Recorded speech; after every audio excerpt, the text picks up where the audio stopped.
Malam, Pak. Malam. Kita ini ya,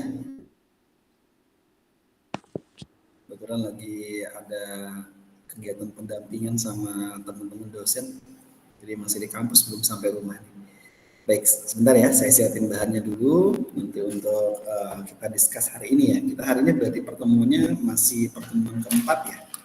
Karena kemarin Senin libur Iya, ya, Pak. begitu ya. Iya, Nah, kita banyak siapin hari bahannya dulu. Senin libur, Pak. Benar, karena banyak tanggal tanggal merah ya Pak ya. Tanggalnya banyak Iya. tanggal merah. Saya juga izin, Pak. Benar, Pak. Masih di kantor, Pak. Wah, gak apa-apa Pak, monggo silakan sambil ini aja, sambil bisa inilah, kalau mau di jalan juga gak apa-apa. Jadi Siapa? sambil menyimak saja. Nanti beberapa juga Terima kasih. saya ini kan sih kemarin saya masukin ke YouTube saya sih. Nanti kalau hasil rekamannya kalau nanti nggak ini Nah, full pun nanti itu, bisa Pak. saya. Kenapa? Minta nama channel YouTube-nya, Pak. Boleh boleh Pak. Ya, Nanti nanti. itunya saya share di grup ya Pak ya. Baik, Pak. Siapa? Terima kasih, Pak. Oke.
Baik, kita mulai ya. Bismillahirrahmanirrahim. Assalamualaikum warahmatullahi wabarakatuh. Waalaikumsalam warahmatullahi wabarakatuh. Selamat malam, Mbak. Hari ini kita akan lanjutkan di pertemuan kita di mata kuliah kita yang berhubungan dengan mata kuliah pengambilan keputusan ya. Nah, kemarin di sesi sebelumnya kita sudah membahas ya di sesi ketiga tentang elastisitas, demand dan supply ya yang memang diingat. Nah, hari ini kita akan lebih membahas tentang bagaimana sih kita penaksirannya, penaksiran dari fungsi suatu permintaan ya.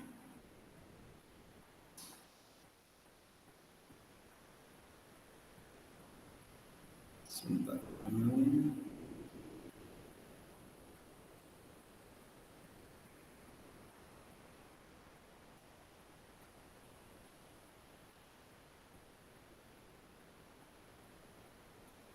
Nah, hari ini kita bahas ini tentang bagaimana sih di dalam estimasi dalam suatu permintaan ya, atau kita ibaratnya di sini membuat yang namanya itu penaksiran.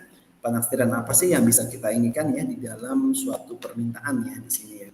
Nah, pengertian dari estimasi permintaan, nah di dalam kita berbicara estimasi, kita berbicara tentang penaksiran.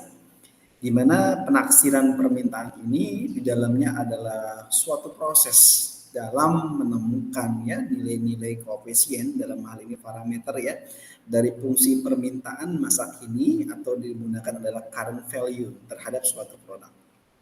Di mana fungsi permintaan ini adalah fungsi dari variabel-variabel harga atau iklan atau pendapatan konsumen atau tren dan variabel-variabel lain yang mempengaruhi tingkat permintaan itu apa.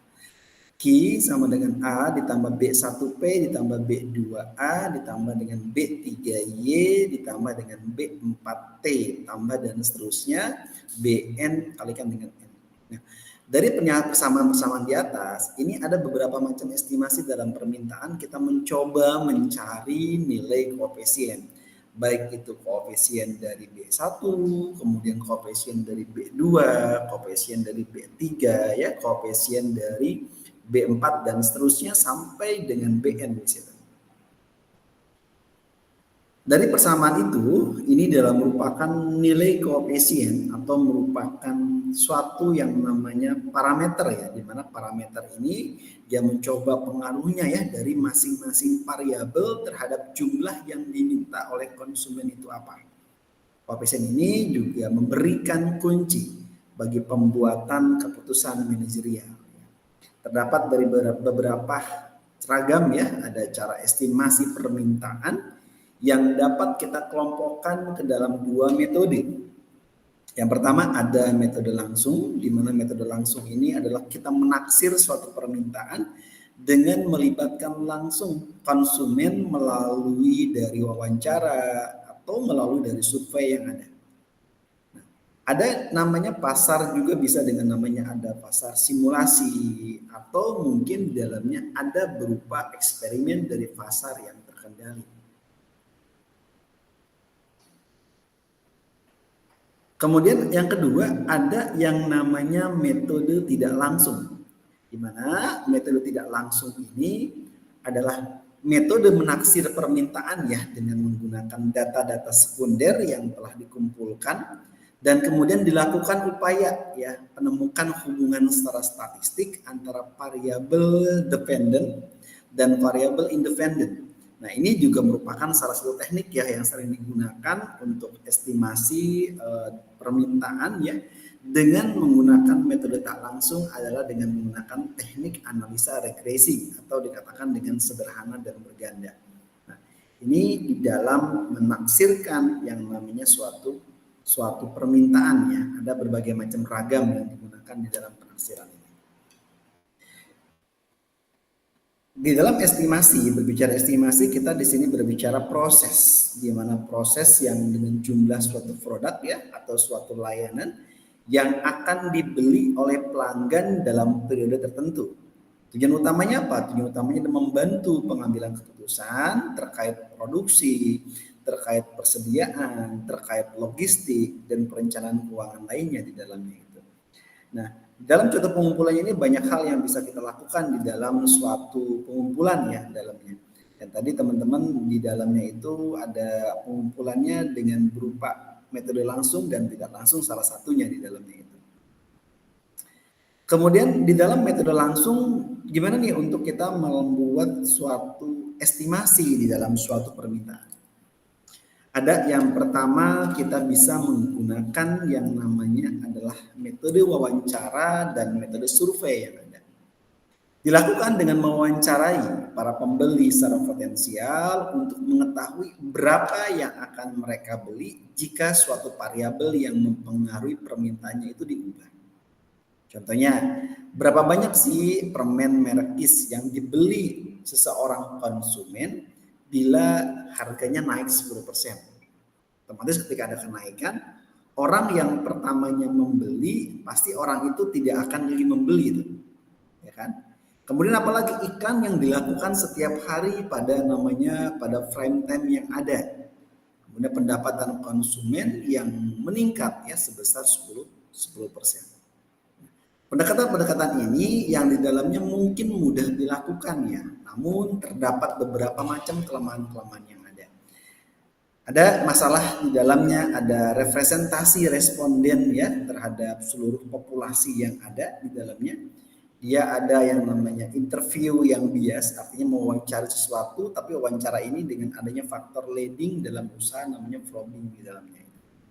Kemudian ada lagi akurasi jawaban dan kesenjangan antara intensi dalam jawaban dengan realitas aksi pembeliannya itu seperti apa. Kemudian ya salah tafsir antara responden atas pertanyaan yang dapat menimbulkan jawaban yang salah seperti apa. Itu adalah metode yang dilakukan di dalamnya yang menggunakan wawancara dan survei di dalamnya. Kemudian yang kedua ada namanya metode pasar simulasi. Berbicara metode pasar simulasi, kita di sini berbicara adalah respon konsumen terhadap perubahan suatu variabel, misalnya ada suatu harga, juga dapat dilakukan dengan menggunakan adanya pasar simulasi untuk mengamati perilaku adanya partisipan di dalam suatu pasar yang disimulasikan serupa dengan pasar sesungguhnya bagaimana. Partisipan ini biasanya diberikan uang ya atau berupa voucher ya agar mereka tertarik, agar mereka mau diwawancarai ya, sehingga yang dapat mereka pergunakan langsung untuk bisa berbelanja dengan uang di suatu simulasi pasar itu. Partisipan ini dipilih dengan secara seksama dengan mewakili target produksi di dalamnya itu. Namun metode ini juga memiliki adanya kelemahan ya. Kemungkinan cara membelanjakan uang ya dengan pemberian yang berbeda dengan membelanjakan uang sendiri bagaimana. Bila partisipan tahu bahwa ia diamati, mungkin ia akan berprestasi, berpretensi dalamnya itu. Pak, biayanya mahal segala macam. Sehingga apa? Sampelnya pun sedikit sehingga terjadi adanya bahaya sampel yang tidak representatif. Contoh, ada perusahaan coffee on Trust ingin dia mengetahui ada respon konsumen ya terhadap harga dan melakukan adanya eksperimen pasar simulasi di dalamnya. Ada 6 kelompok yang dipilih ya, ada masing-masing terdiri dari 100 pembelanja yang diorganisir. Setiap sore setiap kelompok dapat berbelanja. Di tokonya adalah toko tiruan yang khusus dia menjual kopi ya selama kurang lebih 30 menit ya, di mana setiap partisipan diberikan voucher sebesar Rp100.000. Kopi on Trust ini dipamerkan secara mencolok ya, yang berdampingan dengan beberapa merek kopi di dalamnya. Untuk setiap kelompok ditetapkan adalah harga kopi on Trust yang berbeda-beda, sedangkan semua produk lainnya harganya tetap. Ini adalah metode langsung di dalam suatu estimasi, di dalam suatu pasar simulasi.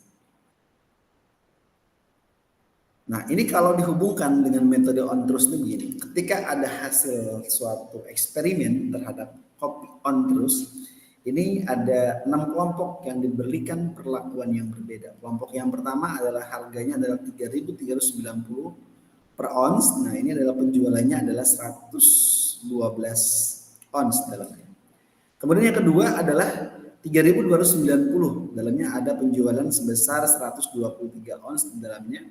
Yang ketiga adalah 3.490, maka penjualannya adalah sebesar 94 ya. Kemudian yang keempat ada namanya harga di dalamnya ada rupiah per ons 3.190, penjualannya sebesar 154 ya. Kemudian yang kelima ada 3.690 ya, di mana dia harganya 37. Kemudian keenam adalah 3.590 harganya, kemudian 371 per ons dalamnya. Ini adalah kopi. Kurva permintaan kopi on Trust ini di dalamnya apa? Mulai dari ada harga kopi gentayangan misalnya, dan dengan kuantitas ons dalamnya. Nah, ini kalau dibeli katakan 40, di sini harganya 3.700 ya. Kemudian pembelinya jumlah kuantitasnya adalah 60, ini harganya 3.600. Semakin murah harganya 3.500, harganya menurun jadi pembelinya jangan nambah meningkat jadi Rp100. Sampai dengan 140 jadi 3.300 sampai dengan 3.200 dan 160 per ons kuantitas yang dibeli. Jadi semakin murah secara otomatis berarti harganya semakin menguntungkan ya, semakin murah di sini. Nah, ini yang dijadikan metode langsung dalam suatu estimasi dalam suatu pemasaran. Kemudian berikutnya ada namanya metode eksperimen pasar langsung. Di mana metode eksperimen pasar langsung ini dalamnya adalah respon konsumen terhadap suatu perubahan, suatu variabel misalnya adalah harga ya. Juga dapat dilakukan dengan melakukan eksperimen di pasar. Gimana nih dengan pasar sesungguhnya untuk mengamati adanya perilaku partisipan dalam beberapa sampel besar yang dianggap mewakili perilaku target pasar marketnya bagaimana. Dalam pasar yang dipilih ini sebagai salah satu sampel. Beberapa sampel, beberapa variabel dia mempengaruhi dan dikendalikan oleh seorang peneliti yang mengetahui dampaknya terhadap permintaan konsumen itu seperti apa. Namun, metode ini juga memiliki kelemahan ya, ada kelemahan relatif sulit untuk dikendalikan sampel dan variabelnya di pasar bagaimana. Kemudian biaya yang mahal sehingga sampel pun sedikit, ya, sehingga terdapat bahaya sampel yang tidak representatif di dalamnya. Nah ini ada contoh kasus di dalamnya ya, ada metode langsung dan dalam metode survei di mana ini ada suatu perusahaan sepatu multi warna ya, ada SMW ingin memperkenalkan adanya bakyak di pasar Jakarta. Nah, ada suatu penelitian dalam stafnya ada R&D ya, di mana dia membuat survei dengan responden 1.000 orang. Responden ini diminta ya dalam untuk memilih satu dari 6 jawaban keinginan membeli tadi sepatu multi warna. Ya. Nah, ada 5 kemungkinan harga yang ditawarkan di situ. Ini adalah contoh dari sebuah kuesioner, di mana kuesioner ini adalah kami hendak menjual sepatu multi warna, ya banyak seperti pada model di samping gitu, misalnya modelnya warnanya banyak ya, sehingga orang merasa dengan warna-warni yang wah ini akan bisa memberikan suatu hal yang berbeda di dalam suatu. Nah di situ ada ya, di dalamnya adalah ketika harga, berbicara harga dengan harganya itu berapa di situ tentang harganya. Dengan harga 10.000, 90.000, maka di sini ada minat beli dari mulai dari sebelah kiri dari pasti tidak membeli, kemudian hampir pasti tidak membeli. Kemudian semakin ke kanan dia mungkin tidak membeli, semakin ke kanan lagi mungkin akan membeli, kemudian hampir pasti akan membeli sampai dengan pasti akan membeli. Jadi semakin dia berada di kanan atau di kiri, dia akan memastikan di situ semuanya bisa di dalam pembeliannya. Kemudian di sini ada berikutnya ketika harganya dia menurun. Harga sepatunya dia Rp80.000. Apa kira-kira yang dia inikan? Mulai dari pasti tidak membeli, hampir pasti tidak membeli, melanjut ke mungkin tidak membeli, mungkin akan membeli, hampir pasti akan membeli, sampai dengan terakhir adalah pasti akan membeli kalau harganya Rp80.000. Kemudian berikutnya ada lagi ketika harganya nurun Rp70.000, sama. Ketika kuesioner yang kita buat mulai dari pasti tidak membeli, hampir pasti tidak membeli, mungkin tidak membeli, kemudian mungkin akan membeli, kemudian hampir pasti akan membeli, sampai pasti akan membeli. Turun lagi harganya dari 70.000 jadi 60.000 di situ kan.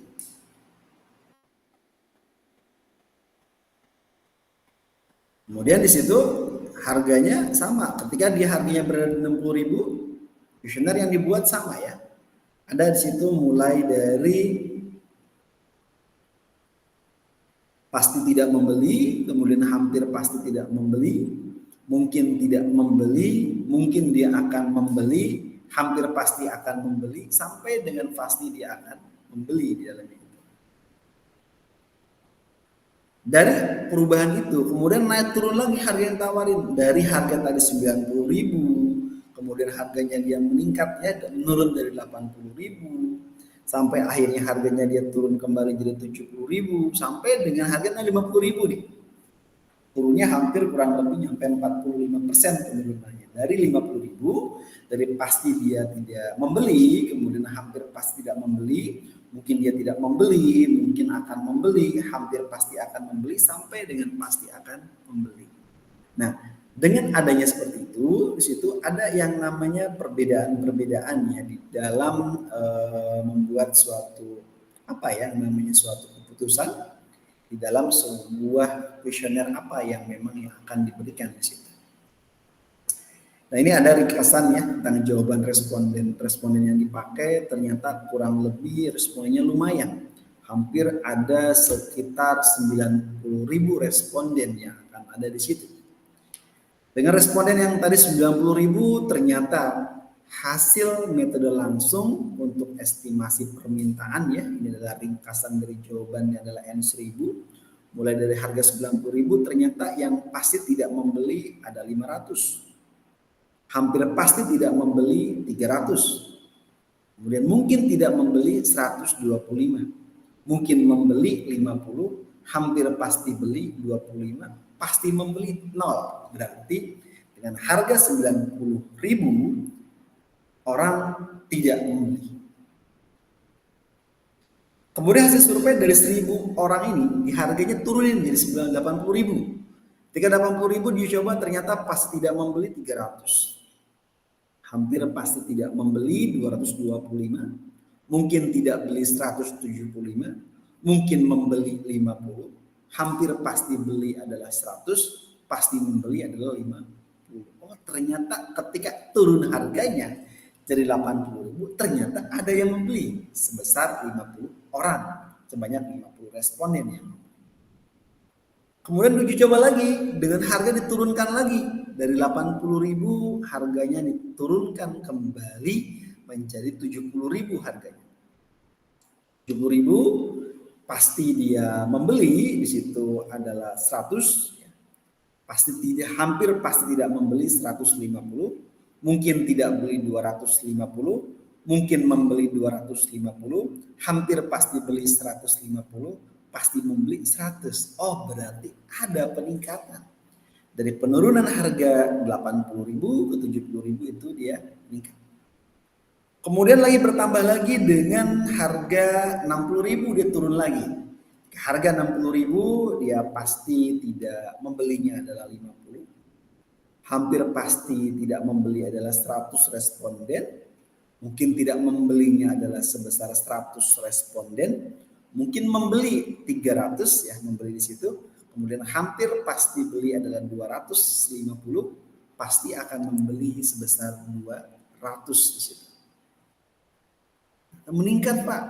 Dari yang tadi hasilnya ternyata ada peningkatan dari 100 menjadi 200. Turun lagi harganya, berubah harganya menjadi 50.000. 50.000 pasti tidak membeli adalah 0. Hampir pasti dia tidak membeli sebesar tadi adalah 25. Mungkin tidak beli sebesar 50. Mungkin membeli adalah 225. Hampir pasti beli adalah 300. Pasti membeli adalah 400. Nah, meningkat. Peningkatannya lumayan ya, dari harga dari 60.000 hampir 400 ya. Berarti ini kurang lebih 40%. 400 dia membeli dari responden tadi 1.000 orang, dia membeli dengan sejumlah 400 ini. Masing-masing ini dikategorikan ke jawaban yang kemudian diberikan bobot ya. Pasti dia tidak membeli tadi adalah 0%, pasti dia akan membeli. Hampir pasti tidak beli sebesar 20%, dia pasti akan membeli. Hampir tidak membeli sebesar 40%, pasti akan membeli. Mungkin akan membeli sebesar 60%, pasti akan membeli. Hampir pasti akan membeli sebesar 80%, pasti akan membeli. Pasti akan membeli itu 100%. Dia adalah pasti akan membeli. Ketika permintaan di dalam suatu estimasi, ketika dia berbicara hampir berarti berbicara tentang minat, berbicara tentang pasti akan beli, hampir pasti itu berbicara dengan minat. Ketika berbicara dengan minat berarti dia berbicara apa? Berbicara adalah segala sesuatu hal yang berhubungan dengan minat, keinginan yang belum tentu keinginan itu dibeli, belum tentu keinginan itu jadi membelinya. Ketika berapa hasil yang sudah ada adalah ketika orang tersebut dia bisa membeli. Ada berbagai macam trends ya di dalam kita berbicara estimasi di dalam suatu permintaan ini. Dia bisa memperkirakan produknya atau layanan yang dibeli oleh pelanggan dalam hanya responden dalam satu periode tertentu. Tujuan utamanya apa Pak? Tujuannya adalah untuk bisa kita mengambil suatu keputusan terkait suatu produksi, terkait dari suatu persediaan, terkait logistik, dan terkait dari perencanaan keuangannya. Di dalamnya ini banyak hal ya, dari tadi mulai dia mengumpulkan data historis, yang mengumpulkan data penjualan sebelumnya sebagai dasar. Semakin lengkap dan pada periode data semakin baik dalamnya itu. Data yang dikumpulin banyak ya, mulai dari volume penjualan bulanan atau tahunan ya, kemudian harga jual, kemudian musim atau seasonal ya, atau tren tertentu yang ada, kemudian promosi diskon yang pernah dilakukan itu seperti apa promosi diskon. Kemudian yang berikutnya juga ada dalam memilih metode estimasi ini ada beragam macam metode yang digunakan. Bisa gunakan dengan cara kualitatif ya. Kalau kualitatif yang tadi dilakukan dengan menggunakan historis yang terbatas ya atau tersedianya waktu, dia akan melakukan survei konsumen, dia akan melakukan wawancara dengan ahli, dia akan melakukan Delphi method dengan menggunakan pendapat ahli secara anonim ya dalam beberapa putaran yang ada. Kemudian yang lakukan berikutnya dengan menggunakan metode kuantitatif ya. Dia cocok tersedia data historis yang ada, dia muncul ada data-data rata-rata bergerak ya, ada moving average, ada exponential smoothing ya, ada regresi linear digunakan, ada model time series ya, AREMA dan lain sebagainya gitu ya. Kemudian ada lagi model casual ya, misalnya adalah pengaruh harga terhadap suatu permintaan yang ada. Kemudian bisa lagi dalamnya apa? Metode menganalisis pola. Polanya gimana, trendsnya bagaimana. Dan mengidentifikasi tren umum ya, ada naik turun dari waktu ke waktu, kemudian ada secara musiman ya, dalam peningkatan secara periodik ya, misalnya adalah lebaran atau Natal dan sebagainya. Kemudian lagi namanya fluktuasi acak di dalamnya. Ada lagi metode perkiraan di dalamnya ya, kemudian gunakan model yang dipilih untuk kita bisa memproyeksikan permintaan di masa depan ya. Kita bisa membandingkan nih, apa yang dibandingkan Pak? Yang dibandingkan adalah metode yang perlu, yang bisa kita lakukan untuk melakukan validasi. Kemudian ada lagi evaluasi dan validasi. Dengan adanya evaluasi dan validasi yang ada setelah periode aktual terjadi, dia membandingkan adanya prediksi versus dari kenyataan yang ada. Dia menggunakan adanya metrik ya, seperti adanya mean absolute error ya, ada menggunakan mean square error, atau dia menggunakan mean absolute percentage error dalamnya itu. Kemudian ada lagi menyesuaikan forecast berdasarkan dari faktor eksternal di dalamnya. Misalnya ada perubahan tren pasar, ada aktivitas pesaing, kemudian ada namanya perubahan ekonomi dan regulasi yang ada. Jadi secara spesifik dalam estimasi permintaan ini banyak hal yang bisa kita lakukan. Tentunya adalah untuk memeriksa seorang konsumen dalam hal responden memilih di dalam suatu kita memprediksi atau mengekspektasi dari permintaan apa yang ada di dalam suatu penelitian itu. Kemudian berikutnya di dalam suatu ekspektasi permintaan ada di dalamnya dia untuk bisa melihat dari masing-masing dari kategori jawaban. Dengan kategori jawaban yang ada ya satu dengan yang lainnya ya ini dapat diperoleh dengan menggunakan berbagai macam cara ya, dengan mengalihkan jawaban dengan bobot kepastian yang ada. Ini akan membeli untuk jawaban apa yang akan dilakukan di situ jawabannya itu, ya kan? Nah, ini ada tabel ekspektasi permintaan ya, di dalamnya permintaan dari harga ribuan. Ini ekspektasi permintaan ini adalah jumlah jawaban yang ada dikalikan dengan bobot jawaban yang ada. Ada harga dalamnya ada ribuan rupiah ya dalamnya. Ada ekspektasi permintaan di dalamnya adalah jumlah jawaban dikalikan dengan bobot jawaban apa. Kemudian harga ribuan rupiah ini dari tadi ya, mulai dari harga 90 ribuan rupiah. Kemudian mulai dari ekspektasinya mulai dari pasti tidak membeli, kemudian hampir pasti tidak membeli, kemudian mungkin tidak membeli, kemudian mungkin membeli, sampai dengan geser ke hampir pasti beli, kemudian pasti beli, sampai dengan adanya jumlah permintaan yang ada. Ketika berbicara harga mulai dari 90.000, ternyata yang pasti tidak membeli adalah 0 responden di situ. Hampir pasti tidak membeli adalah sebesar 60 ya. Kemudian mungkin tidak membeli adalah 50. Kemudian mungkin membeli adalah 30. Kemudian hampir pasti membeli adalah 106. Ini merupakan jumlah dari permintaan yang ada dengan dia menjumlahkan dari pasti tidak membeli, hampir pasti tidak membeli, kemudian mungkin tidak membeli, mungkin membeli, hampir pasti beli sampai dengan jumlah permintaan yang ada. Kemudian harganya berikutnya dinilai lagi dengan harganya menjadi 80.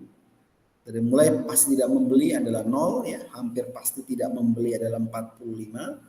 Kemudian mungkin tidak membeli sebesar 70, kemudian mungkin membeli sebesar 30, kemudian hampir pasti beli sebesar 80, kemudian pasti beli sebesar 50, kemudian jumlah permintaannya sebesar 275.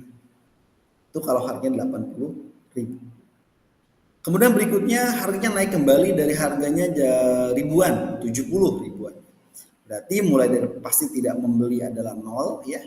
Kemudian hampir pasti tidak membeli adalah 30 ya.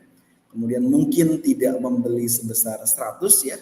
Kemudian mungkin membeli adalah 150. Kemudian hampir pasti beli adalah 120. Kemudian pasti beli adalah 100. Sehingga jumlah permintaannya adalah 30 tambah 100 tambah 150 tambah 120 tambah 100 sebesar 50 jumlah permintaannya. Kemudian harganya turun kembali menjadi 60 ribuan rupiah.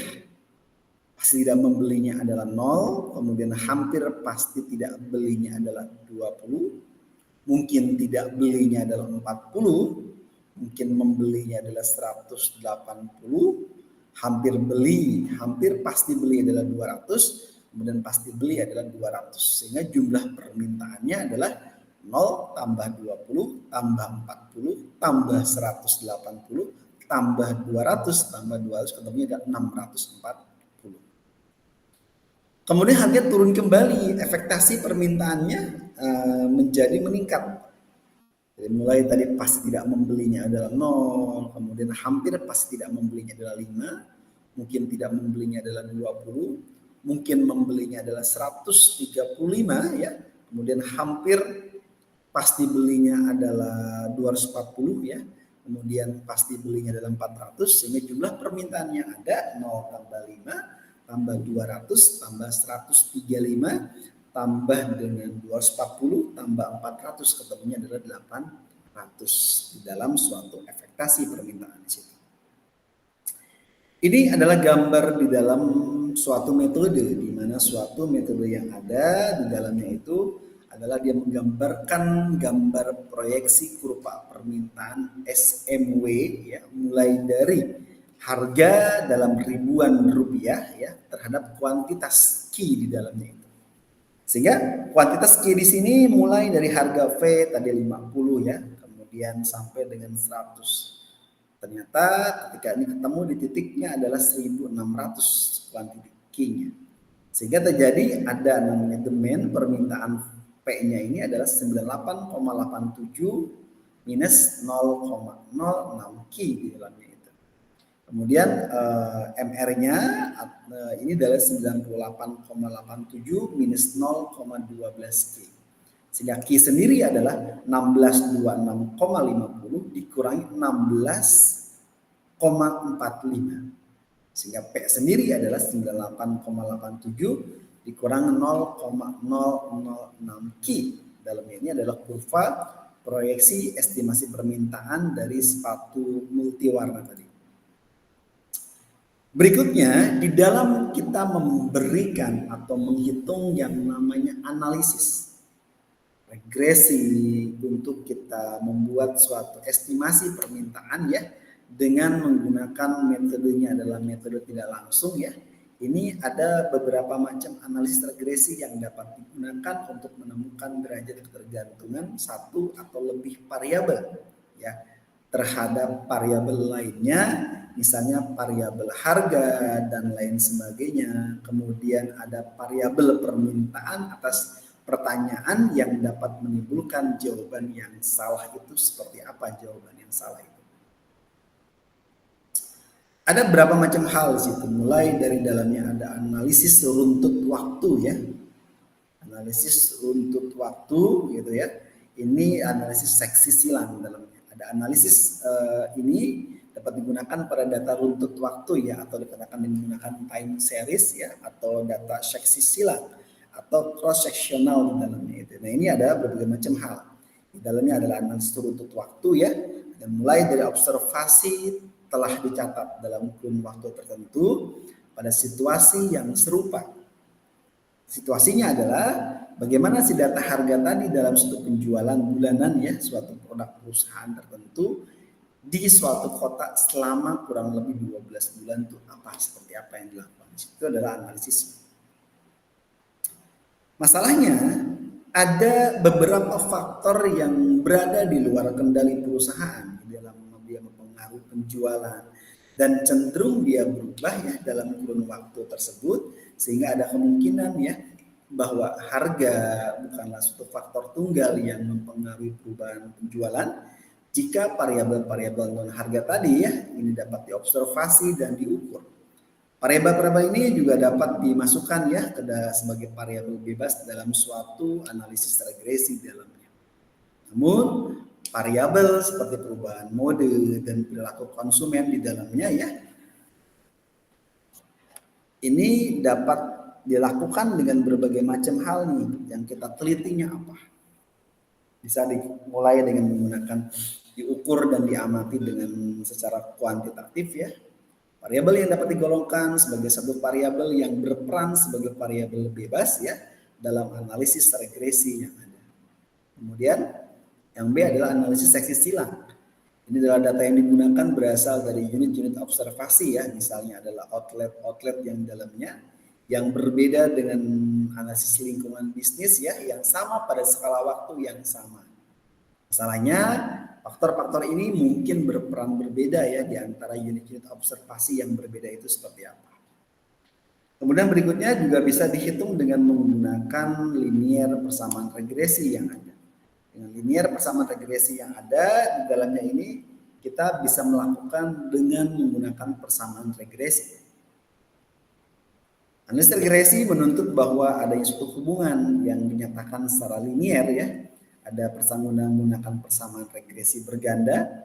Persamaan regresi berganda ini dengan menggunakan multiple linear regression yang menunjukkan adanya hubungan antara variabel-variabel bebas yang X1, kemudian X2, X3 sampai dengan Xn dengan variabel terikat Y-nya bagaimana.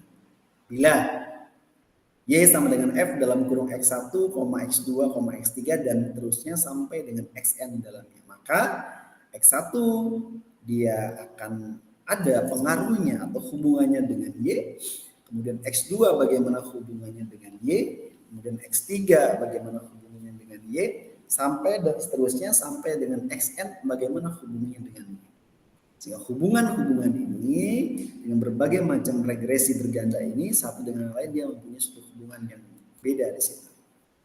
Ada notasi umum ya di dalam menggunakan persamaan regresi dalamnya. Ada Y topi, ini rumusnya ya sama dengan A ditambah B1X1 topi tambah B2X2 topi tambah B3X3 topi tambah B4X4 topi dan seterusnya sampai dengan Bn sampai dengan Xn topi ditambah dengan E.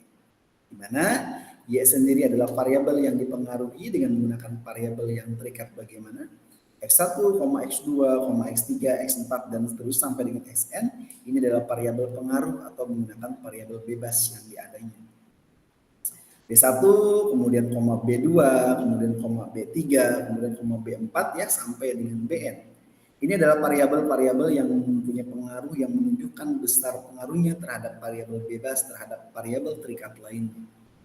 E adalah nilai kesalahan atau residu yang timbul karena perbedaan antara nilai aktual observasi dengan nilai taksiran. Dalamnya ada persamaan regresi bagaimana. A itu adalah koefisien konstanta ya, dalamnya dengan menunjukkan adanya variabel jumlah terikat bila tidak ada pengaruhnya dengan menggunakan variabel bebas yang ada. Kemudian yang kedua berikutnya ada namanya persamaan regresi sederhana. Persamaan regresi sederhana di dalamnya itu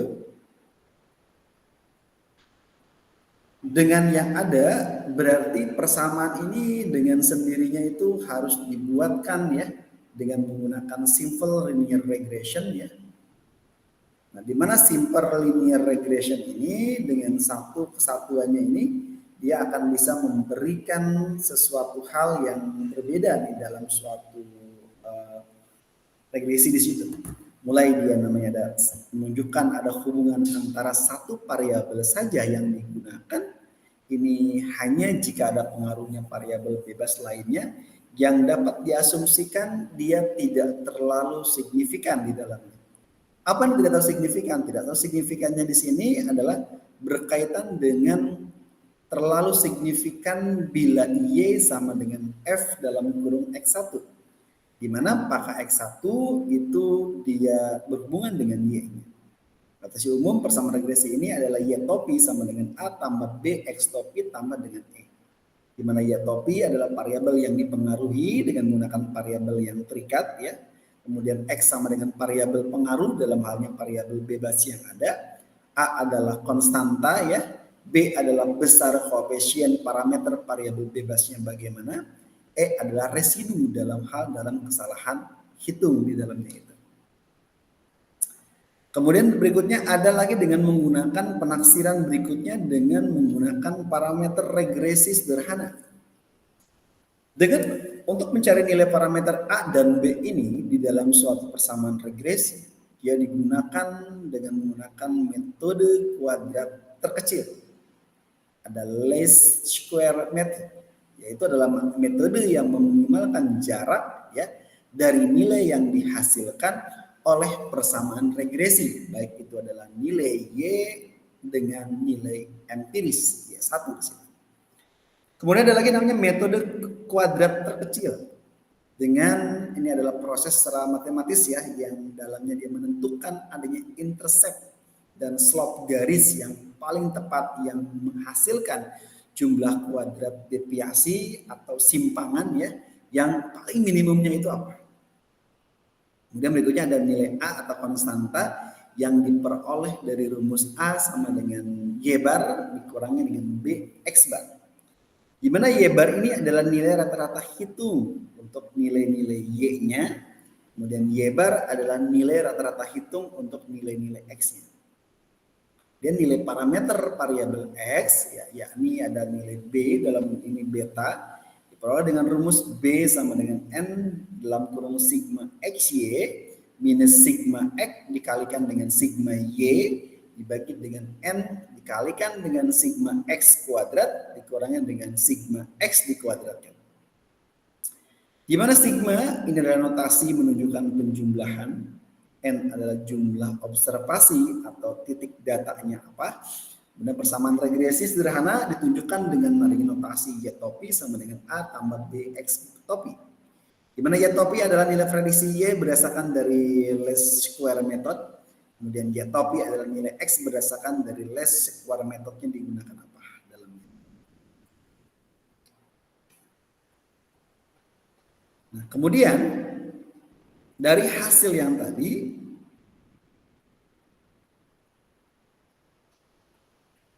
dalam analisis regresi ini ada namanya dengan menggunakan metode tak langsung tadi. Kita lihat contohnya. Least square method yang digunakan dalam persamaan regresi dalamnya dia menghasilkan persamaan hubungan antara iklan dengan permintaan bahwa Q sama dengan 19,882 ditambah 4,17A. Misalkan untuk X1 dia menghasilkan nilai estimasi Y. Nilai estimasi Y ini dia merupakan nilai yang residual di mana Y1 dikurangi dengan Y terkecil bila dikuadratkan. Sehingga jika dimasukkan dalam estimasi permintaan di sini berarti ada penjualan di sini per unit ya, mulai dari pengeluaran iklan per periode tertentu di sini pengeluarannya sampai dengan penjualan per periode tertentu di dalam ribuan unit. Pengeluarannya mulai dari tadi 0 ya, dia sampai dari 20. Kemudian dia meningkat lagi ya sampai dengan dia masuk ke angka 45 itu ada di Y1, maka di 3,5 ya. Kemudian meningkat di angka 5 ya pengeluaran iklannya dia menjadi sekitar kurang lebih 45. sampai dengan meningkat penjualan rata-rata Y barnya, penjualannya sebesar 19,882 tambah 4,17A di dalamnya. Ini adalah permintaan, estimasi permintaan berdasarkan metode kuadrat terkecil di dalamnya. Kemudian berikutnya ada elastisitas harga permintaan. Berbicara elastisitas harga permintaan, kita berbicara tentang harga permintaan ini dapat ditaksir ya dalamnya ya. Dengan berdasarkan dari slope kurva permintaan itu apa slope yang digunakan dalamnya itu. Mulai dari slope sama dengan B ya, sama dengan tau Q per tau P ya. Dimana rumus elastistik harga permintaan E sama dengan tau Q per tau P dikalikan P per Q sama dengan B kali P per Q. Koefisien determinasi dan koefisien korelasi dalamnya ada koefisien determinasi R2. Ini adalah angka yang menunjukkan adanya proporsi variabel terikat yang di dalamnya dijelaskan ya oleh variabel-variabel bebas dalamnya. Ini intinya apa? Seberapa jauh kesesuaian persamaan regresi ini dengan data yang ada.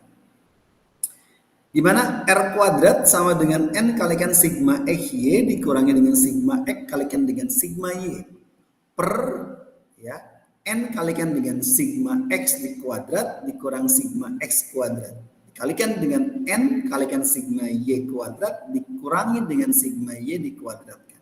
Nah, di mana R2 ini sama dengan 0,80 yang menunjukkan bahwa adanya perubahan-perubahan variabel bebas yang di dalamnya dapat menyebabkan atau menentukan adanya determine 80% perubahan variabel terikat di dalamnya.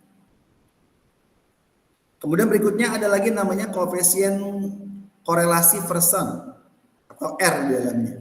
Ini adalah ukuran kekuatan ya hubungan linear ya antara dua variabel dalam sampel. R sama dengan VR2 ini adalah akar kuadrat ya di dalam koefisien determinasi. Di mana bila harga mutlak dalam koefisien korelasi ini adalah R ya, dalamnya ada R sama dengan 0,00 sampai dengan 0,2. Ini adalah hubungan yang sangat lemah ya. Kemudian R sama dengan 0,21 sampai dengan 0,40 ini adalah hubungan yang lemah. Kemudian R dari 0,41 sampai 0,60 ini adalah hubungan yang sedang ya. Kemudian R sama dengan 0,61 ini sampai 0,80 adalah hubungan yang kuat ya. Kemudian R sama dengan 0,81 sampai dengan 1 ini adalah hubungan yang sangat kuat. Yang kelima ada berikutnya tentang bagaimana kita menaksir ya kesalahan baku penaksiran atau dikenal dengan nama standard error of estimates ya. Ini untuk menilai derajat keyakinan prediksi. Digunakan kesalahan baku penaksiran standar error of estimates ya, yakni ukuran penyebaran dispersi dari garis yang paling tepat itu apa. Dengan SE dapat dihitung interval keyakinan ya untuk tingkat-tingkat keyakinan yang berbeda. Di mana SE sendiri adalah akar dari sigma Y kuadrat dikurangi A sigma Y dikurang B sigma X kali Y per N min 2. Di mana interval keyakinan ini adalah kisaran nilai di mana observasi secara aktual tadi diharapkan berada pada persentase tertentu yang digunakan di situ apa. Nah ini kalau dilihat nih dalamnya ini ada gambar makna nilai dari kesalahan baku di dalam suatu penaksiran. Mulai dari kesalahannya sebesar dari SE minus DSE sampai ini adalah M ini adalah rata-rata ya, ini adalah middle ya, sampai dengan plus SE ini sebesar 68%, berarti tingkat kebenarannya ini. Kemudian lagi berikutnya meningkat sampai dengan minus 2 SE sampai dengan plus 2 SE ini sebesar 95%, berarti errornya adalah 5%. Kemudian sampai dengan errornya 1 dari minus 3 SE ya standar deviasi sampai dengan plus 3 SE ini 99%, berarti tingkat errornya adalah 0,1%. Dengan kita menganggap bahwa deviasi terdistribusi normal ya di sekitar garis yang tepat, bahwa 68% probabilitas bahwa observasi secara aktual variabel terikatnya akan berada pada kisaran plus 1 kesalahan baku penaksiran, Kemudian 95% probabilitas pada observasi aktual variabel terikat ya, ini akan berada pada kisaran plus 2 kesalahan baku penaksiran yang ada. Kemudian 99% probabilitas ini bahwa observasi secara aktual atau variabel terikat ini akan berbeda nih pada kisarannya plus 3 kesalahan baku penaksiran itu apa. Dan menggunakan rumus SE ya, kita juga dapat mengetahui berbagai macam batas atas dan batas bawah dari suatu nilai interval keyakinan. Pada atas interval keyakinan 68% ini adalah Y ditambah dengan SE. Kemudian batas bawah interval keyakinan adalah 68% adalah Y dikurangi dengan SE. Batas interval atas keyakinan 95% adalah Y plus 2 kali SE. Batas bawah interval keyakinan 90% adalah Y min 2 SE. Kemudian batas interval keyakinan 99% adalah Y tambah 3 SE. Kemudian batas bawah interval keyakinan 99% adalah Y dikurangi dengan 3 SE. Dengan gambar di bawah ini ada gambar ilustrasi ya, di mana dia mengilustrasikan bahwa penggunaan kesalahan standar dari penaksiran ya untuk dia bisa mendefinisikan interval keyakinan itu berapa. Mulai dari batas atas keyakinan sebesar 95%, dia adalah plus 1,96 kesalahan standar dari estimasi yang ada ya. Mulai dalamnya ini ada dari mulai Y bar, dengan X bar ya, X bar, Y bar. Temu titik ini adalah batas keyakinan 95%, di mana dia ada minus 1,96 kesalahan standar dari estimasi yang ada. Sementara yang batas atas ini keyakinan 95%, di mana batasnya plus 1,96 kesalahan standar dari estimasi yang ada. Sehingga Y bar di sini adalah A tambah BX ya, di mana B itu adalah merupakan kemiringan dari kurva yang ada. Jika rumusnya adalah DY per DX atau delta Y per delta X yang ada dalamnya. Nah, kemudian berikutnya ada kasus regresi sederhana. Misal, Doni ini adalah seorang juragan rambutan. Dia menjual rambutan hasil kebunnya di 6 buah lapaknya. 6 lapak, kemudian di daerah berpendapatan dia menengah di Jakarta. Kini dia menjual rambutan dengan harganya adalah 790 per kilogram. Di mana penjualan musiman rata-rata adalah 4.625 kilogram per lapak. Untuk memaksimalkan penjualan ya, Doni dia memutuskan ya untuk dia bisa bereksperimen untuk menetapkan tingkat harga ya untuk berbeda-beda pada berbagai macam lapak yang ada dan mengamati reaksi penjualan terhadap harga yang ada. Kemudian tingkat harga untuk lapak-lapak yang ada ya, ada nilai penjualan dalam 1 bulan, dia melakukan suatu eksperimen yang ditujukan dengan variabel-variabel berikut. Misalnya lapak A dia membuat harga dalam variabel X, harga penjualan adalah Y dalam satuan kilogram, sementara harga rupiah per kilogram. Variabel X-nya A-nya itu 790, kemudian penjualannya adalah 4.650, ini untuk adalah variabel yang penjualan yang kilogram. Kemudian B sendiri adalah 990, ya ini sebesar 3.020 ya. Sementara lapak C dia menjual harganya 1.250, kemudian penjualannya berhasil 2.150 kg. Kemudian lapak D adalah sebesar 890 rupiah per kilo. Sementara ini penjualan kilonya naik jadi 4.400 ya kilogram. Lapak E meningkat, jadi harganya tadi 5.900 ya per kilo, naik penjualannya menjadi 6.380. Kemudian lapak F dalamnya dia meningkat nih dari 450 per rupiah per kilo, meningkat penjualannya sebesar 5.500. Nah, kalau kita hitung secara manual, ini merupakan regresi di mana A sama dengan Y bar dikurangi dengan BX bar ya. Kemudian rumus B adalah N dalam kurung sigma XY dikurang dengan dalam kurung sigma X dikalikan dengan sigma Y per N sigma X dikuadratkan dikurang sigma X dikuadratkan. Di mana tadi harga lapak A ya, harganya tadi 790 nih variabel X ya, kemudian penjualannya adalah 4.650. Kemudian X kalikan dengan Y ya, ketemunya 790 kali 4 650, ketemunya 3.673.500 ya. Kemudian di X bar dikali ini dikuadrat ini 790 kuadrat ketemu 624.100. Y-nya dikuadratkan ketemunya adalah 4.650 dikuadratkan ketemu 21 juta 622.500. Kemudian lapak B dengan harganya adalah X-nya 990. Kemudian dia menjualnya adalah dengan penjualan 3.020. Kemudian X dikalikan dengan Y 990 kalikan dengan 3.020 ketemunya 2.989.800. Kemudian X kuadrat ini 990 kuadrat ketemunya adalah 980.100 ya. Kemudian Y kuadrat ketemunya 3020 kuadrat 9.120.400. Lapak C harganya adalah 1.250, penjualannya adalah Y-nya adalah 2.150, di mana X kalikan dengan Y adalah 2.687.500.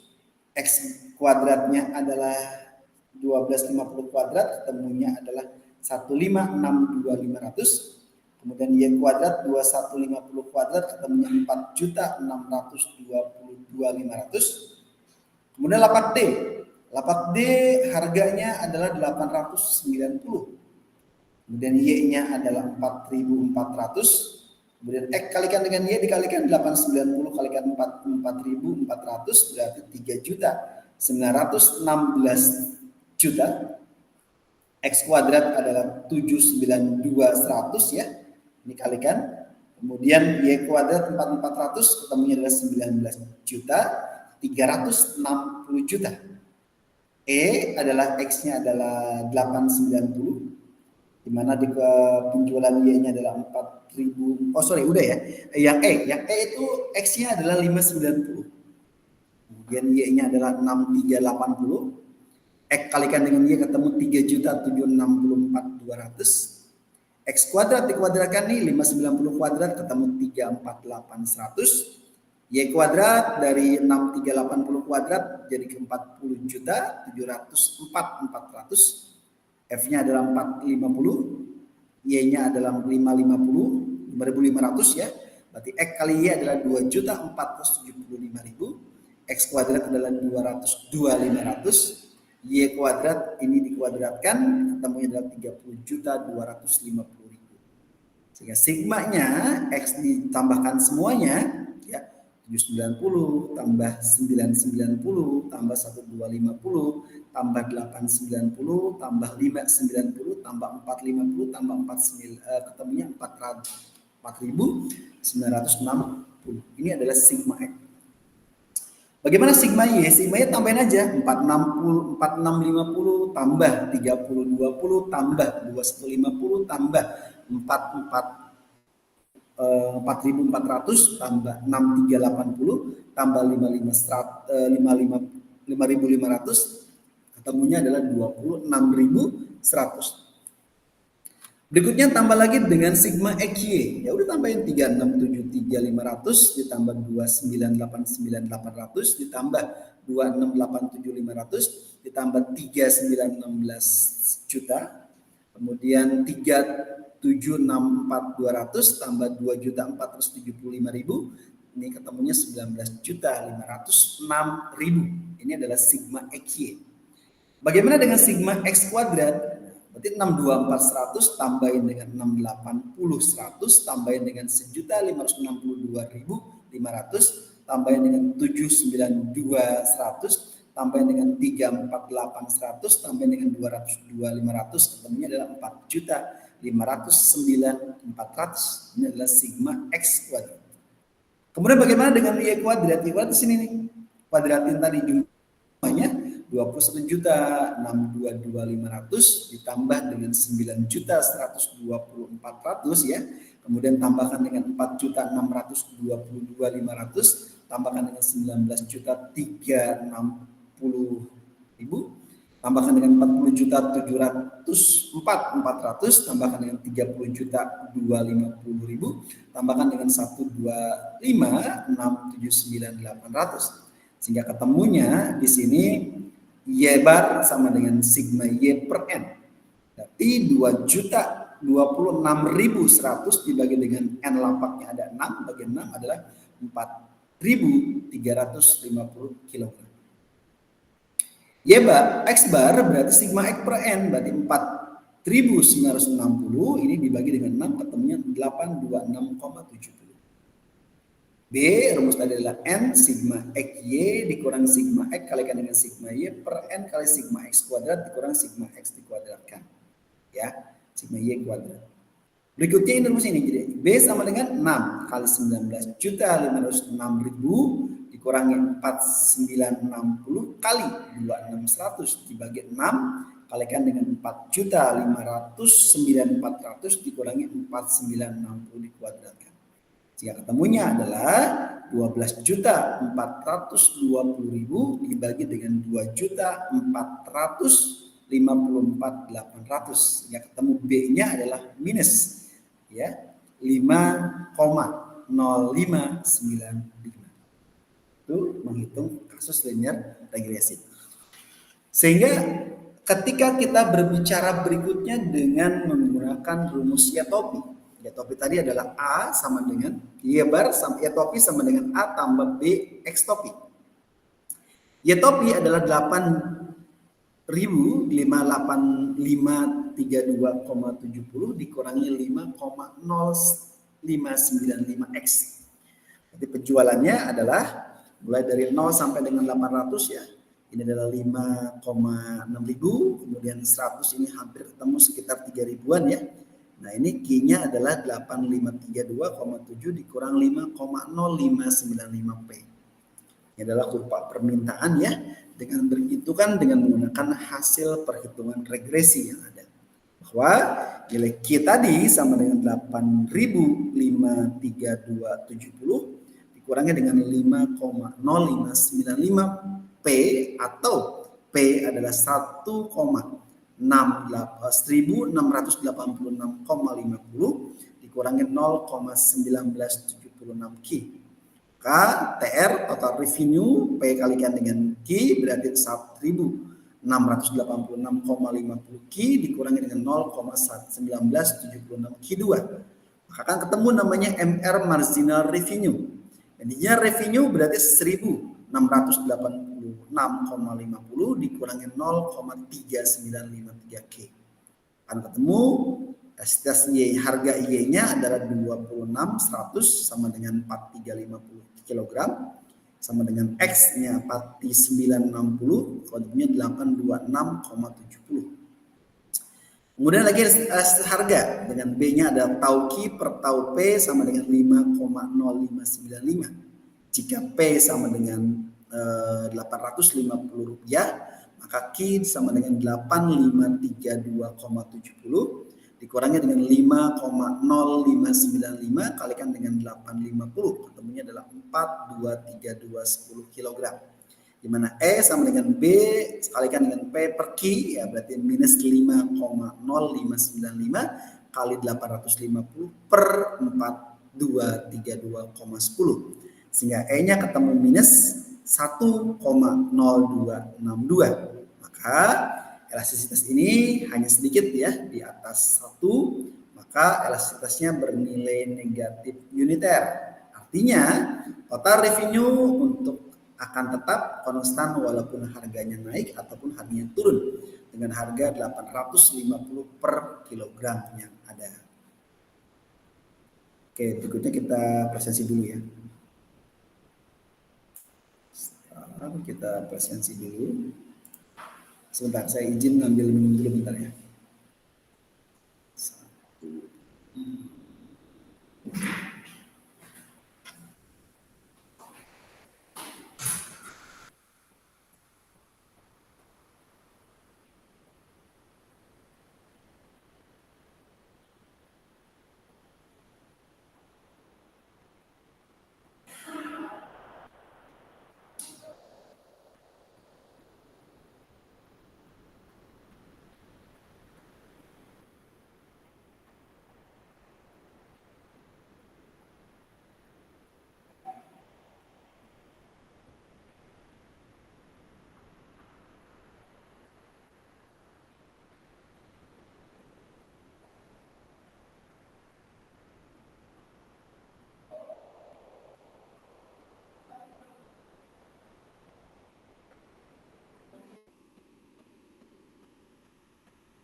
Oke, kita presensi dulu ya. Oke, hari ini kita tadi tentang penaksiran fungsi permintaan.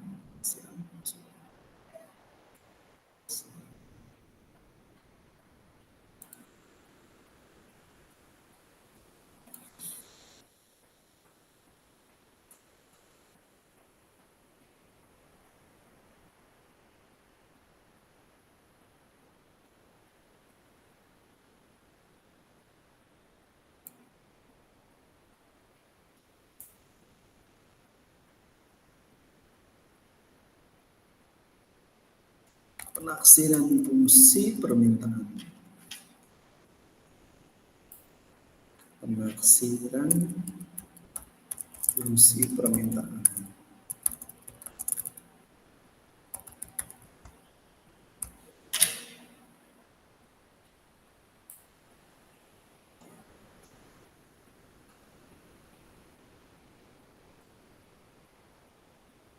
Hadir semua? Ada 2 atau ini? Hadir, Pak. Oke, Pak Taufik hadir, Pak Wahyudi juga hadir. Berarti semuanya hadir.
Baik, kita lanjutkan ya.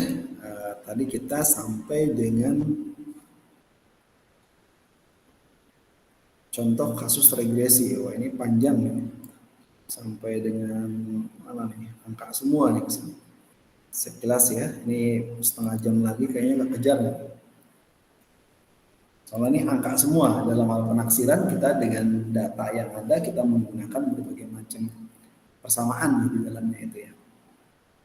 Nah, ini tadi hampir sama, tadi sederhana ya. Sekarang kita berbicara tentang namanya regresi, contoh kasus regresi sederhana. Tadi sederhana, nah di dalamnya tadi sudah sederhana, ini juga sama.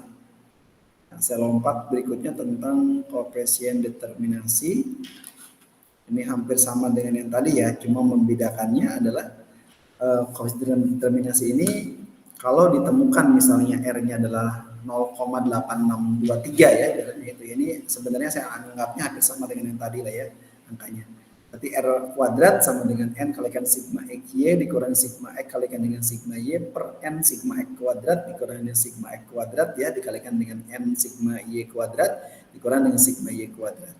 Maka 6 kali 19,506,000 dikurangi 4960 kalikan 26100 dibagi dengan 6 kali 459 ya 400 dikurangi dengan 4960 kuadrat dikalikan dengan 6 kali dengan 125 679 800 dikurangi dengan 26100 dikuadratkan. Ketemu R-nya adalah 0,8623.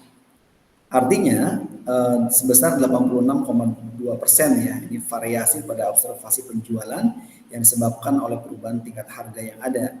Harganya sekitar dari 13,77% ya, 100 dikurangi 86,23 ketemu 13,77%. Ini variasi dalam observasi dalam penjualan yang disebabkan oleh perubahan variabel non harga. Ada di situ berikutnya tentang koefisien determinasi di mana R sama dengan akar dari R kuadrat, berarti akar dari 0,8623 di dalamnya Berarti di dalamnya kita akan lebih bagaimana nih di dalam penggunaannya ini? Ada di dalamnya itu dengan hubungan linear ya antar penjualan dan harga yang ada di dalamnya itu. Nah, penjualan yang harga yang ada di dalamnya ini bisa kita ini kan ya di dalamnya mulai dari kekuatannya hubungan linear antar penjualan dalam harga ini ada kesalahan baku ya di dalamnya di mana kesalahan baku ini satu dengan yang lainnya mulai dari SE sama dengan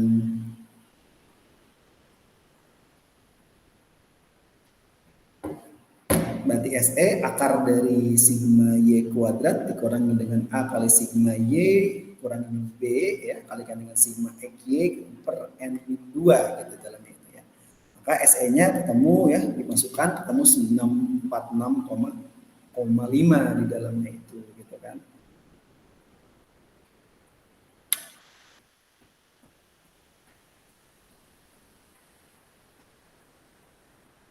Kemudian apabila harga dari 850 ya kita taksir dalamnya adalah penjualan ya sebagai berikut ada namanya Y topi sama dengan A kalau tambah BX topi itu ketemunya di dalamnya adalah batas ya atas pada interval keyakinan 95% ya di dalamnya dia ketemu Y sama dengan 2 SE ya ketemulah di situ 5.525,10 kg.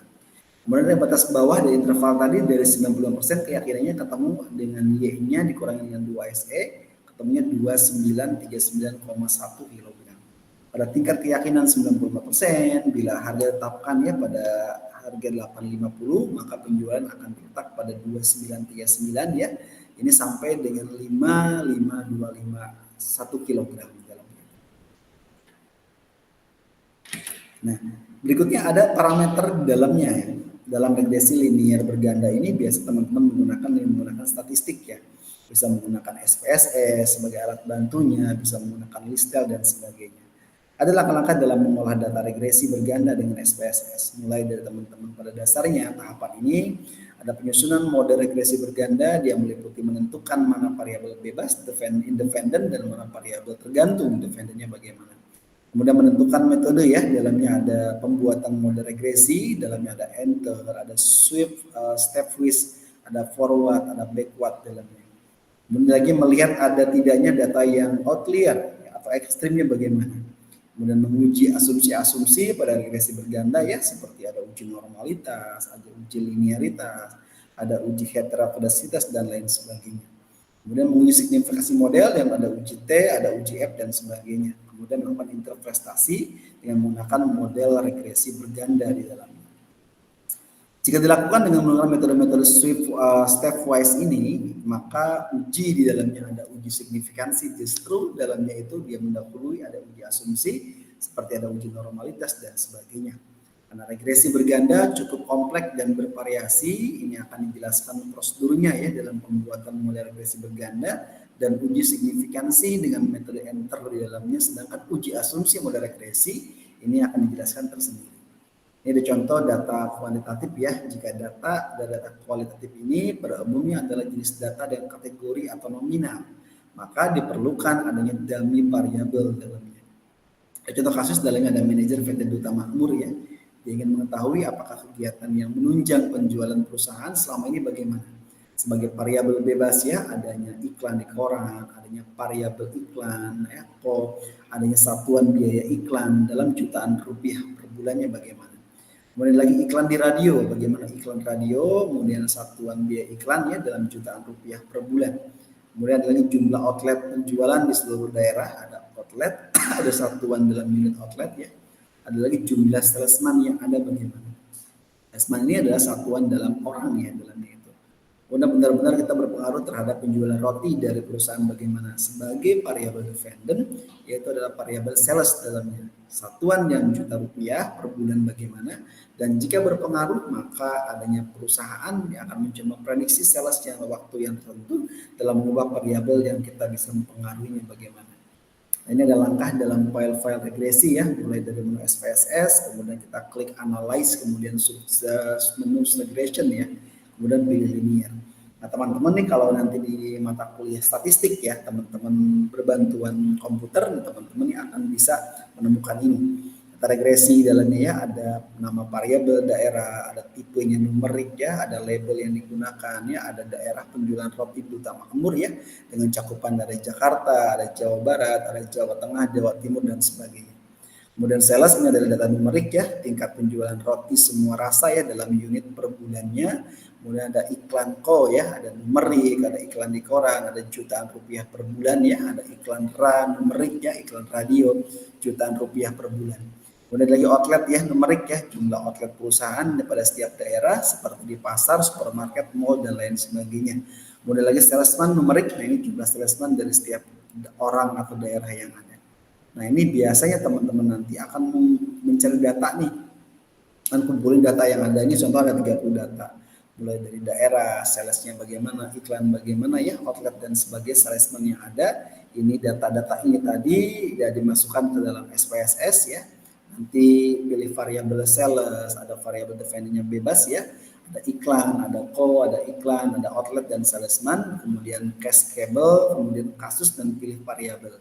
Kemudian metodenya dipilih, enter, abaikan bagian lain, kemudian tekan OK, kemudian muncul seperti ini. Nah, data ini teman-teman biasa digunakan dalam suatu penelitian. Teman-teman dalam statistik, dalam metode penelitian, teman-teman biasa nih menggunakan variabel ini. Ada variabel enter atau remove ya, mulai dari salesman, dari outlet, dari iklan yang ada ya. Kemudian ini ada nilai prediktornya, ada R-nya ketemu 0,869 ya, R square-nya ketemu 0,755, adjusted R square-nya ketemu 0,716, standard error of the estimate ketemu 41,5813. Di mana prediktor konstannya mulai dari salesman, kemudian outlet, iklan dan sebagainya, ada sales di sini. Nah ini juga ada namanya ANOVA regresi dalamnya ya, mulai dari yang ada di sini ada regresi ketemu dengan signifikannya ada 0,000 dengan F-nya adalah sebesar 19,298 dalamnya ini. Itu lagi nih ada signifikannya, signifikan semua kecuali yang ini iklan ini enggak nih, ini 0,147. Dia dikatakan signifikan kalau nilainya itu dia sekitar 0 kurang dari 0,05, berarti kurang dari 0,050. Jadi ini kalau lebih dari 100 ini sudah tidak signifikan dalamnya itu. Dalam tabel-tabel yang tadi ada berbagai macam tabel sumari ya, di mana R itu adalah 0,869, ini menunjukkan adanya hubungan yang kuat antara variabel-variabel yang tadi di dalamnya itu hubungannya kuat. Definisinya apa? Katakan kuat karena di atas 0,5. Atau ada lagi R square dan coefisiennya 0,755. Ini berasal dari 0,869 kalikan dengan 0,69. Namun pada jumlah variabel independent ini lebih dari 2. Lebih baik digunakan adjusted R square yang adalah 0,716. Selalu lebih kecil dari R square yang ada ya. Hal ini berarti 71,6%. Variasi dari sales yang ada yang bisa dijelaskan oleh variasi dari keempat variabel independen. Sedangkan sisanya 100% dikurangi dengan 71,6% dari 28,4. Ini dijelaskan oleh variabel lain yang tidak kita teliti dari variabel yang tadi. Kemudian lagi standar error of estimate ya, atau sebesar 41,58 ya. Ini artinya apa? Berarti sebesar 41,58 juta per bulan. Ya.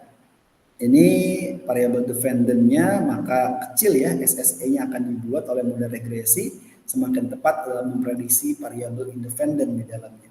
Kemudian berikutnya ada lagi yang namanya tabel ANOVA. ANOVA ini adalah variabel F-test ya, dihitung dengan ini 19,298 dengan tingkat signifikansinya adalah 0,00. Ini karena probabilitas 0,0 ini jauh lebih kecil daripada 0,05. Maka regresi ini bisa dipakai dalam memprediksi sales. Atau bisa dikatakan ya, iklan ini, iklan koran, iklan tadi di radio, jumlah outlet yang ada, jumlah sales ya, ini bersama-sama berpengaruh terhadap sales yang ada. Ada lagi tabel regresi, tadi ketemu regresi itu salesnya adalah 100,123 tambah 10,913 iklan ya. Nah, kemudian tambah dengan 4966 iklan radio dikurangi dengan 13,275 outlet dikurangi 13,988 salesman. Konstanta sebesar 100,123 dia menyatakan bahwa Jika tidak ada iklan atau outlet maupun salesman yang bertugas, maka salesman 100,123 juta per bulan didapatinya. Tetapi kalau patient regresi tadi 10,913, dia menyatakan ada setiap penambahan tanda plus sebesar 1 juta, berarti biaya iklan di koran akan meningkat salesnya sebesar 10,913 juta.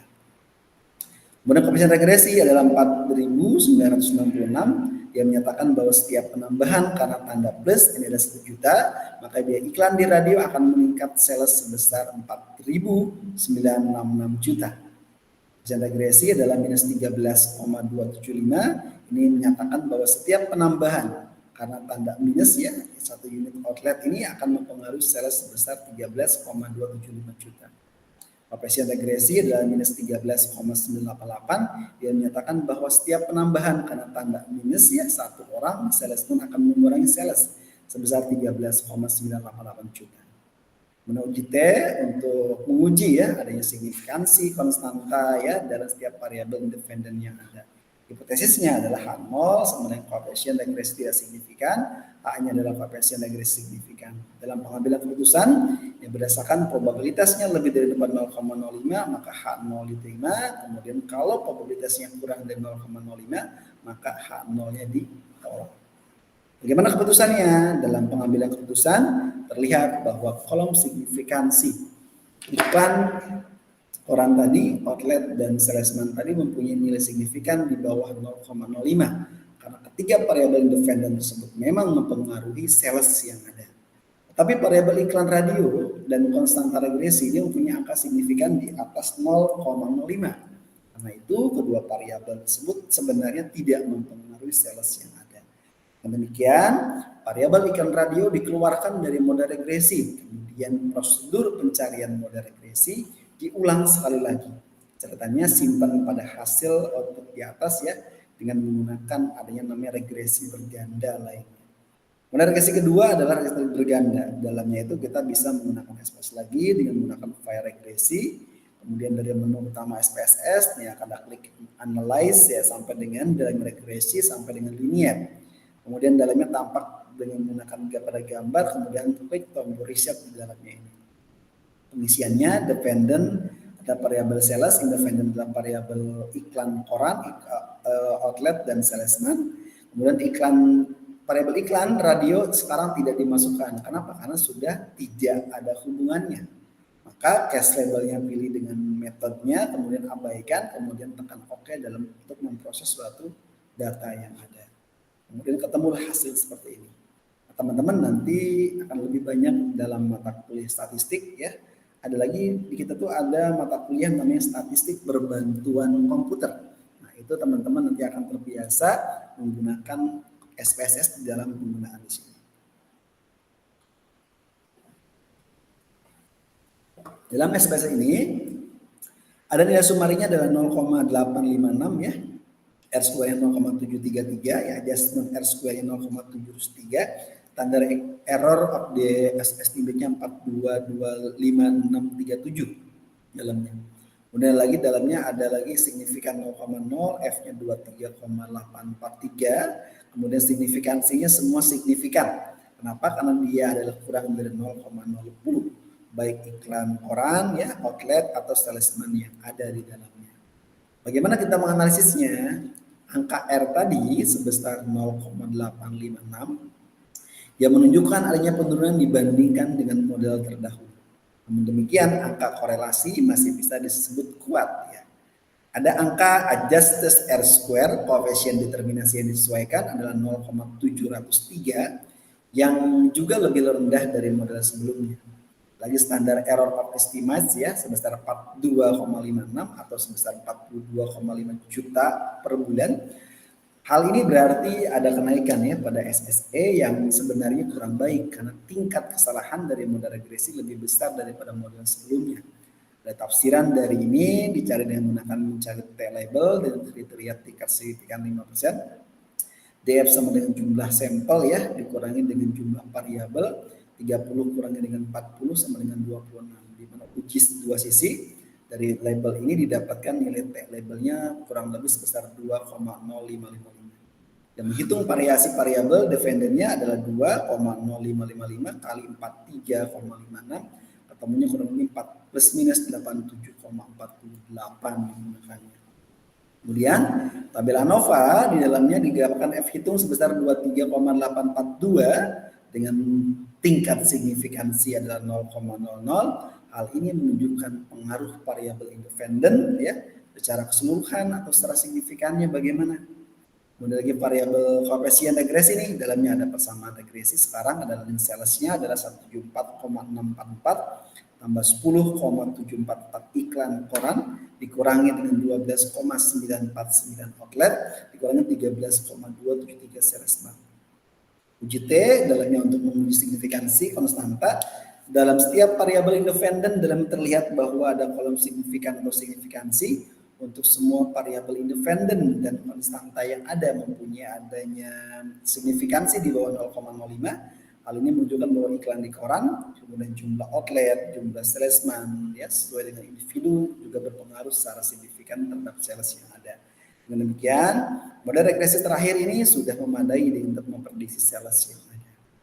Bagaimana kita memprediksinya? Kita misalkan dengan menggunakan besaran-besaran variabel independen tertentu dalamnya.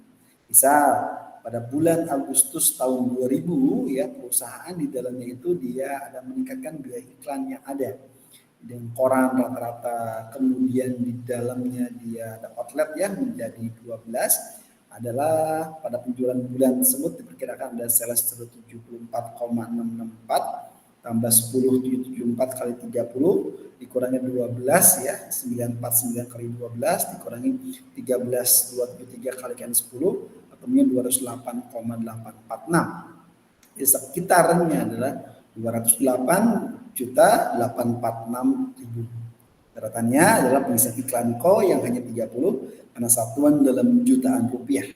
Tambahannya apa?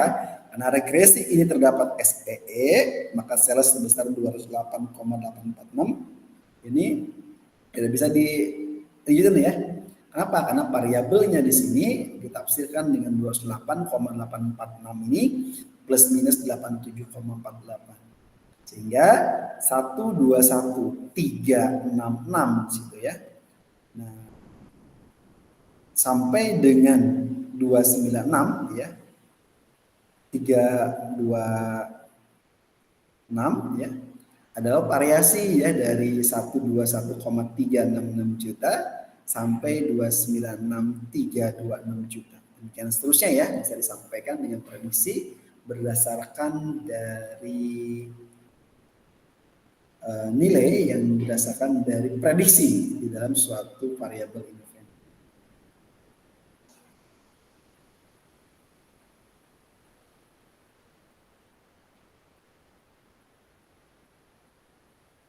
Kemudian berikutnya apa?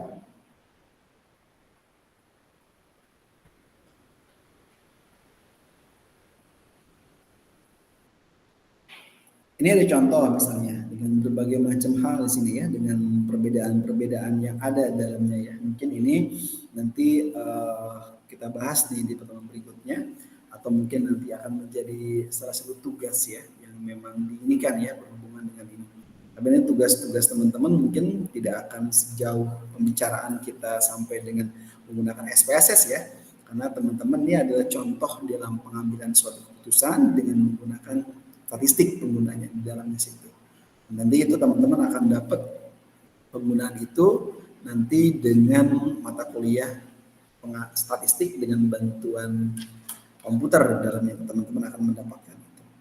Baik, kurang lebih itu yang bisa disampaikan pada hari ini. Silahkan bagi teman-teman yang ingin bertanya.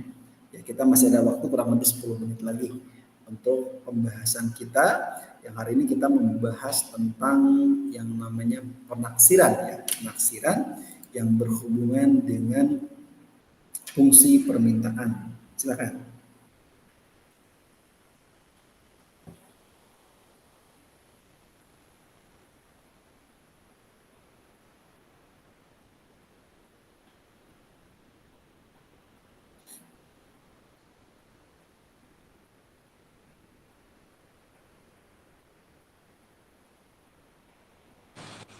Kalau saya cukup Pak.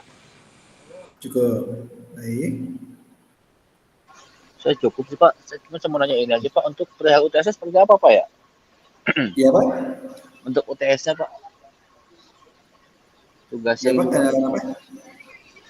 UTS-nya Pak. Oh, UTS.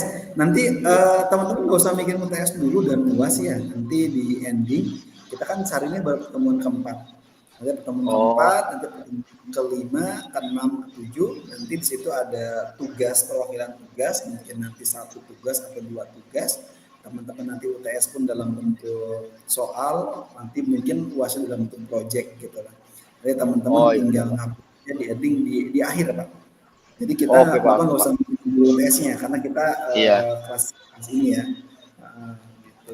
Jadi nanti untuk mata kuliah saya hari ini kan teman-teman pada UTS nih untuk ikut mata kuliah gabung dengan kelas lain. Iya gitu ya. Benar Pak. Iya Pak.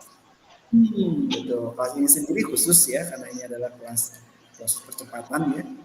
Teman-teman RVL ya teman-teman nanti tetap sama di dalamnya itu kita penyampaian 2 bahan ya di dalam setiap pertemuannya. Nah, kemudian teman-teman nanti ujinya di akhir saja.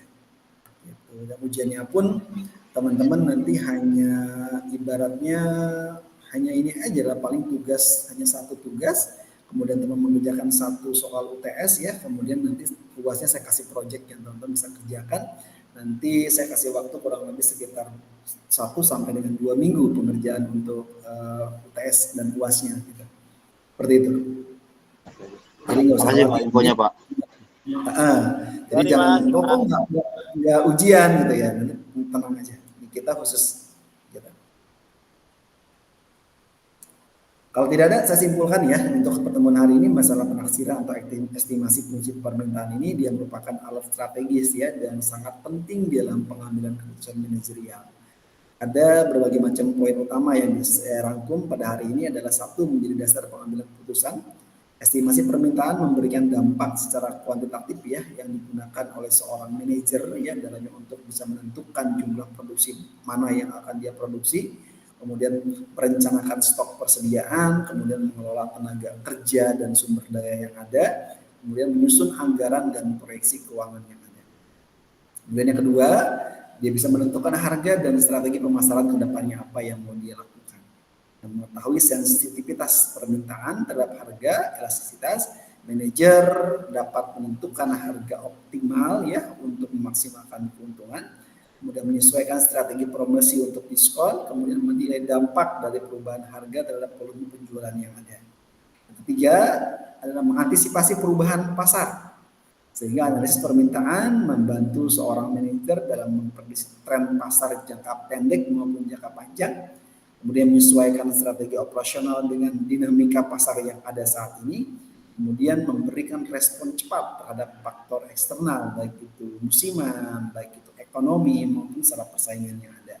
Yang keempat adalah mengurangi ketidakpastian dan risiko yang ada. Dengan perkiraan permintaan yang akurat, manajer dapat mengurangi kelebihan atau kekurangan stok yang ada, kemudian menghindari pemborosan sumber daya, kemudian meningkatkan efisiensi rantai pasokan. Yang kelima, mendukung perencanaan jangka panjang ke depannya apa. Estimasi permintaan tidak hanya untuk operasi harian, tetapi juga penting dalam untuk investasi, adanya kapasitas baru, kemudian melakukan ekspansi pasar, sampai dengan mengembangkan produk baru yang ada. Intinya, penaksiran fungsi permintaan adalah fondasi penting dalam manajemen bisnis yang efektif. Tapi tanpa estimasi yang baik, keputusan manajerial cenderung bersifat spekulatif dan berisiko tinggi. Dengan estimasi yang tepat, perusahaan dapat beroperasi lebih efisien ya, kemudian responsif dan kompetitif yang ada. Dan itu yang bisa saya sampaikan pada pertemuan keempat ini dalam mata kuliah pengambilan keputusan manajerial. Sampai jumpa di minggu depan ya, nanti masuk ke dalam sesi kelima, nanti dengan bahan dan materi yang berbeda yang hari ini pembahasan kita hari ini. Mungkin minggu depan kita akan lebih banyak membahas tentang analisis perilaku konsumen, di mana konsumen dia mempunyai perilaku yang berbeda dibandingkan dengan orang-orang pada umumnya. Terima kasih. Kita tutup bersama-sama. Alhamdulillahirrahmanirrahim. Saya akhiri. Assalamualaikum warahmatullahi wabarakatuh. Waalaikumsalam warahmatullahi wabarakatuh. Terima kasih Pak. Ya, silakan.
Boleh, 2021 boleh.